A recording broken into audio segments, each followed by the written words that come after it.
चलिए आज एक ऐसी छोटी सी कंपनी की कहानी में उतरते हैं जिसका अतीत कह सकते हैं कि काफी स्टार स्टडेड रहा है और भविष्य में तो जबरदस्त ग्रोथ की उम्मीद की जा रही है। तो चलिए एक पहेली से शुरू करते हैं। इसकी कहानी किसी बोर्ड रूम में नहीं बल्कि एक फिल्म सेट पर शुरू होती है ना दिलचस्प बात? ये है अक्किनेनी नागेश्वर राव, जिन्हें सब ANR के नाम से जानते हैं। तेलुगु सिनेमा के एक बहुत बड़े लेजेंड। सोचिए 255 से भी ज्यादा फिल्में और इतने सारे अवार्ड्स कि वो भारत के सबसे सम्मानित कलाकारों में से एक थे। तो सवाल ये उठता है कि सिनेमा के इतने बड़े आइकॉन का आलू फ्लोराइड लिमिटेड नाम की एक केमिकल कंपनी से आखिर क्या कनेक्शन हो सकता है? अच्छा, तो ये कनेक्शन है उनके बेटे वेंकट अक्किनेनी।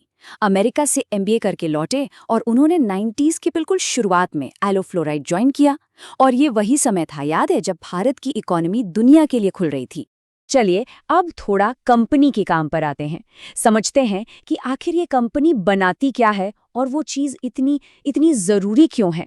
कंपनी का मेन प्रोडक्ट है एल्यूमिनियम फ्लोराइड। ये आप समझिए एक ऐसा केमिकल पाउडर है जिसके बिना एल्यूमिनियम बनाना प्रैक्टिकली मुमकिन ही नहीं है। मतलब ये एक बेहद ज़रूरी चीज़ है।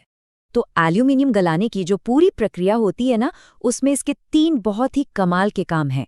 पहला, ये पिघलने का तापमान कम करता है जिससे बिजली की भारी बचत होती है। दूसरा, ये शुद्ध धातु को अलग करने में मदद करता है। सीधे शब्दों में कहें तो इसके बिना ये पूरा प्रोसेस इतना महंगा हो जाएगा कि इकोनॉमिकली वायबल ही नहीं रहेगा। तो यहाँ सबसे ज़रूरी बात समझने वाली ये है, एक तरफ तो ये सुपर क्रिटिकल है, मतलब स्मेल्टर्स इसके बिना काम चला ही नहीं सकते। लेकिन दूसरी तरफ ये उनकी टोटल कॉस्ट का बहुत ही छोटा सा हिस्सा है। और बस यही कॉम्बिनेशन इसे एक बहुत ही यूनिक पोजीशन में लाकर खड़ा कर देता है। अच्छा, अब एक और दिलचस्प बात, सारा एल्यूमिनियम फ्लोराइड एक ही तरीके से नहीं बनता और इसी फर्क में छिपा है इस कंपनी का सबसे बड़ा स्ट्रेटेजिक एडवांटेज। देखिए, आलू फ्लोराइड इस्तेमाल करता है वेट प्रोसेस। ये प्रोसेस फर्टिलाइजर इंडस्ट्री के वेस्ट पर निर्भर करता है।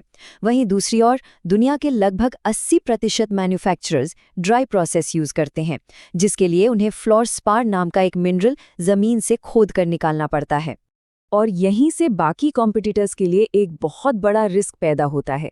देखिए, दुनिया का 60% से ज्यादा फ्लोरस्पार चीन के कंट्रोल में है और अब चीन इसका ज्यादा से ज्यादा इस्तेमाल अपनी खुद की EV बैटरी इंडस्ट्री में कर रहा है। तो नतीजा क्या हुआ?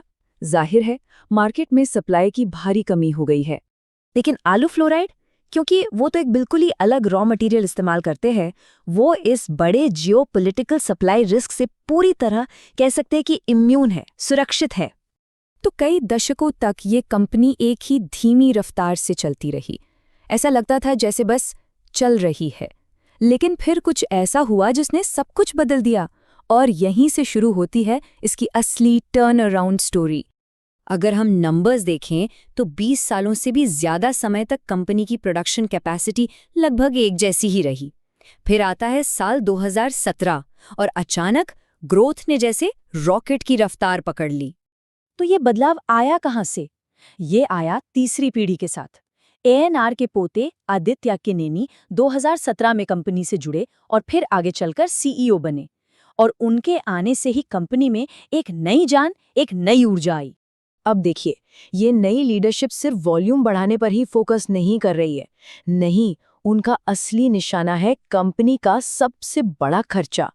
यहाँ हम देख सकते हैं कि रॉ मटेरियल की जो भी कुल लागत है, उसका 50% से ज्यादा हिस्सा सिर्फ एक चीज पर जा रहा है और वो है एल्यूमिना हाइड्रेट। ये एक बहुत बहुत बड़ा खर्चा है। तो इस भारी भरकम खर्चे को कंट्रोल करने के लिए कंपनी क्या कर रही है? वो अब बैकवर्ड इंटीग्रेशन कर रही है। मतलब अब वो खुद ही एल्यूमिना हाइड्रेट बनाने की तैयारी में है।